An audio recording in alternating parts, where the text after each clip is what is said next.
తెలంగాణలో పలువురు ఐపీఎస్లు బదిలీ అయ్యారు. హైదరాబాద్ సిపిగా సివి ఆనంద్ను నియమించింది ప్రభుత్వం. ప్రస్తుతం పోలీస్ కమిషనర్గా ఉన్న శ్రీనివాస్ రెడ్డిని విజిలెన్స్ డీజీగా బదిలీ అయ్యారు.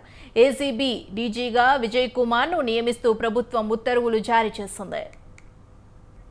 తెలంగాణలో పలువురు ఐపీఎస్లు బదిలీ అయ్యారు. హైదరాబాద్ సిపిగా సివి ఆనంద్ నియమించింది ప్రభుత్వం. ప్రస్తుతం పోలీస్ కమిషనర్గా ఉన్న శ్రీనివాస్ రెడ్డిని విజిలెన్స్ డీజీగా బదిలీ అయ్యారు. ఏసీబీ డీజీగా విజయ్ కుమార్ను నియమిస్తూ ప్రభుత్వం ఉత్తర్వులు జారీ చేస్తుంది.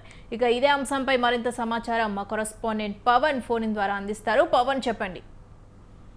తెలంగాణలో భారీగా ఐపీఎస్ బదిలీలు కొనసాగుతున్నాయి. ఈరోజు కొత్తగా ఇప్పుడు హైదరాబాద్ సిపిగా సివి ఆనంద్ నియమిస్తూ ప్రభుత్వం జీవో కూడా జారీ చేసింది.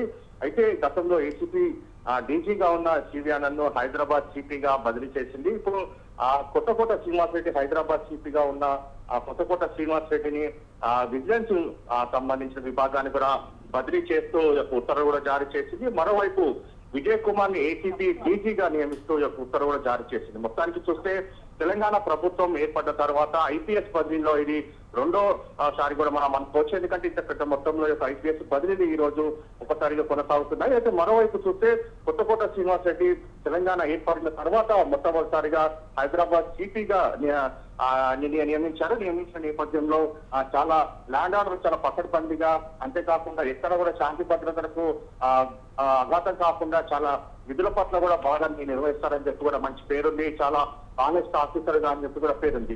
అయితే ఈ నేపథ్యంలో చూస్తే మాత్రము తాజాగా ప్రభుత్వం సివి ఆనంద్ సిపిగా నియమిస్తూ ఉత్తర్వులు జారీ చేసే పరిస్థితి చూస్తున్నాము. అయితే ఈ రోజు లేకపోతే రేపు యొక్క బాధ్యతలు కూడా చేపట్టనున్నారు. ఎందుకంటే ఇప్పటికే ఏసీపీ డీజీగా విజయ్ కుమార్ కూడా నియమిస్తూ ఉత్తర్వులు జారీ చేసింది. మరోవైపు ఐపీఎస్ మహేష్ పవర్ తో పాటు రమేష్ ఐపీఎస్ బ్యాచ్ కు సంబంధించిన ఇద్దరు అధికారులను కూడా బదిలీ చేస్తూ సేపటి క్రితం ఉత్తర్వులు జారీ చేసింది.